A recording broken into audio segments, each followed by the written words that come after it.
wabarakatuh. Selamat pagi anak-anakku semuanya. Adik-adik kelas 12 IPA. Hari ini ketemu lagi dengan Pak Haye. Nah, untuk kesempatan ini kita akan mencoba membahas tentang gaya magnetik. Nah, tentunya gaya magnetik ini konsep dasarnya ada hubungan dengan materi sebelumnya. Adik-adik pernah kita mempelajari materi tentang induksi magnet, betul ya? Induksi magnet itu yang simbolnya B, betul? Ya, induksi magnet di materi sebelumnya ini ada kaitannya dengan gaya Lorentz, betul ya? Nah, induksi magnet pada kawat lurus, masih ingat kan? Kemudian induksi magnet pada kawat melingkar, kemudian induksi magnet pada solenoida, dan yang terakhir induksi magnet pada toroida. Nah, konsep itu kalian pelajari dan ada kaitannya dengan ini. Oke, kita langsung aja teman-teman semuanya. Gaya magnetik. Nah, dalam fisika, gaya magnetik ini kita kenal dengan gaya Lorentz. Kenapa disebut gaya Lorentz? Nah, karena penemunya Bapak Lorentz ya. Oke, sip. Nah, kita mulai untuk pembahasan gaya Lorentz dulu. Sebetulnya gaya Lorentz itu apa? Gitu ya. Kalian perhatikan. Ya, yang pertama kita bahas gaya Lorentz. Gaya Lorentz. Oke, gaya Lorentz. Ini ya. Gaya Lorentz karena gaya, maka di sini kita simbolkan dengan F saja ya. Ini biasanya dari bahasa Inggris ya. Gaya apa bahasa Inggrisnya? Force ya. Oke, nah ini gaya Lorentz.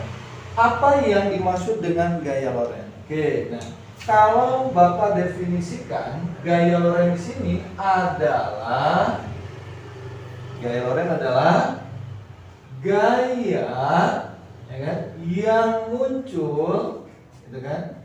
Gaya yang muncul akibat apa? Nah, muncul dari apa? Gaya yang muncul akibat adanya, oke, ada yang sudah tahu? Adanya apa? Interaksi. Interaksi apa? Medan magnet. Oke, interaksi medan magnet. Ini ya. Medan magnet kalian masih ingat simbolnya apa? B. Nah, ini interaksi antara medan magnet dengan apa? Dengan satu apa? Kuat arus, betul ya?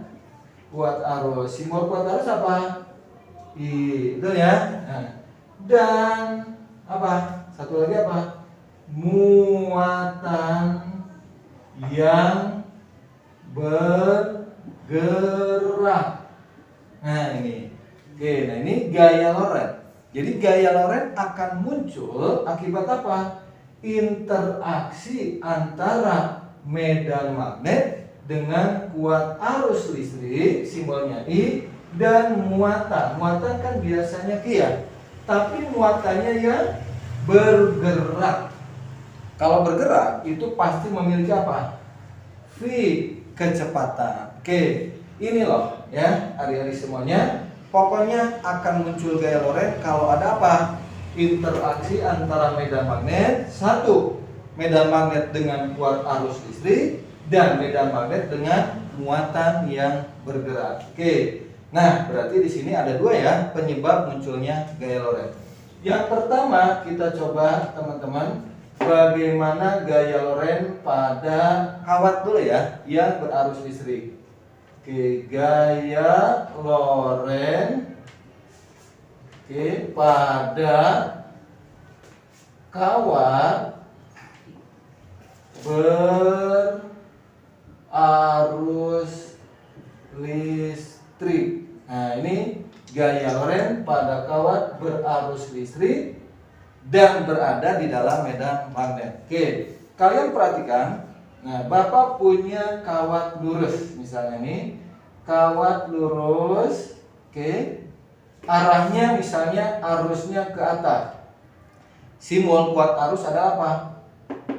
I, betul ya. Nah ini kawat lurus biasanya ada panjangnya ya. Kawat lurus sepanjang L, betul ya. Dan kawat ini diletakkan di area medan magnet atau induksi magnet. Misalkan induksi magnetnya ke sini. Nah, gitu ya. Induksi magnetnya ke sini arahnya. Nah, ini B. Karena induksi magnet berupa vektor, maka ini arah vektornya ke sini. Misalnya, arah induksi magnet dengan kuat arus itu membentuk sudut, ya kan? Sudut itu macam-macam, ada yang 90 derajat, 30, 60 dan seterusnya ya. Misalnya arah induksi magnet dengan kuat arus membentuk sudutnya ini misalnya theta. Nah, simbol sudut bisa theta, bisa alfa ya. Ini. Oke, ini pasti akan muncul gaya Lorentz. Kuat arus listrik berada di area medan magnet, maka muncullah gaya Lorentz. Berapa sih besarnya gaya Lorentz? F sama dengan B, ya kan? Kali berapa nilai kuat arusnya kali I dan berapa panjang kawatnya. Kalau sudut antara B dan I-nya membentuk sudut, maka kalian tinggal kali sin theta. Nah, ini persamaan gaya Lorentz-nya. Tolong kalian ingat. Oke, nah F sama dengan B dikali I kali L kali sin theta. Tentunya kalian harus tahu semua variabelnya. Oke, supaya mudah diingat, F itu apa? Di sini namanya gaya Lorentz, gitu ya. Satuan gaya tolong ingat Newton. Dan B apa B? B itu medan magnet atau induksi magnet. Satuannya masih ingat? Iya, Tesla. Tesla. I adalah kuat arus listrik. Kuat arus listrik. Satuannya ampere. Dan L ini adalah apa tadi? Panjang kawat. Betul ya? Satuannya harus meter. Dan theta, satu lagi. Theta itu adalah apa? Sudut antara apa? Antara medan magnet dengan kuat arus listrik. Tentunya kalau berbicara sudut kalian harus tahu minimal sudut istimewanya. Sudut itu kan misalnya kalau B dan I tegak lurus, berarti tegak lurus sinnya berapa? 90 ya. Sin 90 berapa? 1, ya kan? Kemudian kalau sudutnya 30, sin 30 setengah, kalikan ke sini, gitu ya. Oke, ini besarnya gaya Lorentz pada kawat lurus berarus listrik berada di daerah medan magnet. Nah, tentunya sekarang bagaimana menentukan arah? Menentukan arah gaya Lorentz. Ini ya, arah F-nya, arah gaya Lorentz ini biasanya menggunakan aturan tangan kanan. Ada yang menggunakan tangan kanan, ada juga menggunakan tangan kiri. Silahkan bebas. Yang penting kalian bisa memahaminya, gitu ya. Nah, kalau di sini Bapak menggunakan dengan aturan tangan kanan ya.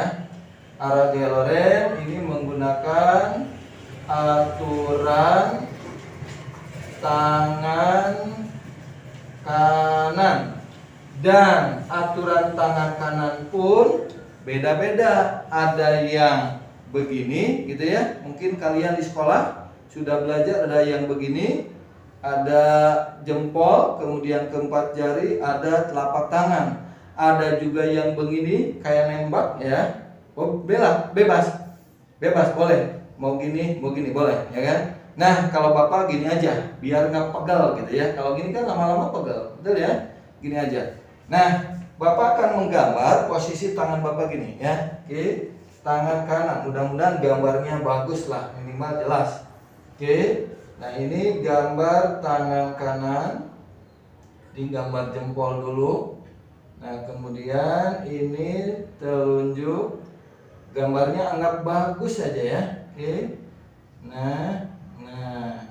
Oke, tapi lumayan. Bagus sih enggak ya. Gambar tangan kanan posisinya begini, oke. Tapi ini teman-teman, ini belum ada hubungannya dengan arah ini ya. Yang penting menunjukkan arah dulu aja. Fungsi ke tangan kanan ini. Jempol, ya kan? Jempol arahnya ini adalah ke atas ya, ke atas. Jempol itu mewakili arah arus. Arus itu kan I, ya kan? Nah, kemudian keempat jari ke kiri nih, gambarnya sesuai gambar ke kiri. Keempat jari ke kiri ini menunjukkan arah induksi magnet B. Dan telapak tangan menghadap kalian nih, keluar papan tulis, keluar bidang gambar ya. Biasanya di materi sebelumnya arah keluar itu apa? Kan dulu ada cross, ada dot ya. Keluar papan tulis apa? Dot, ya kan? Mendekati kalian pembaca. Nah, berarti di sini arah gaya lorennya menuju kalian nih.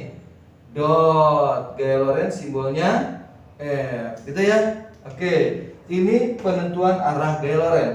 Yang harus diingat, jempol arah kuat arus, keempat jari lurus arah B induksi magnet, dan keluar telapak tangan gaya loren. Satu kali lagi, biasanya kalian masih ada yang bingung nih ya. Jadi 3 variabel ini saling membentuk tegak lurus. Kalian lihat, Bapak analogikan dengan spidol. Yang ke atas jempol, gini ya. Kemudian B ke kiri kalian, betul? Tuh. I dengan B tegak lurus. Kemudian gaya loren menuju kalian, telapak tangan. Berarti gini ya. Tuh. Semuanya membentuk tegak lurus. B dengan I, B dengan F, gitu ya. Ini gambaran 3 dimensinya. Oke? Nah, ini materi untuk gaya loren. Nanti kita coba di latihan soal.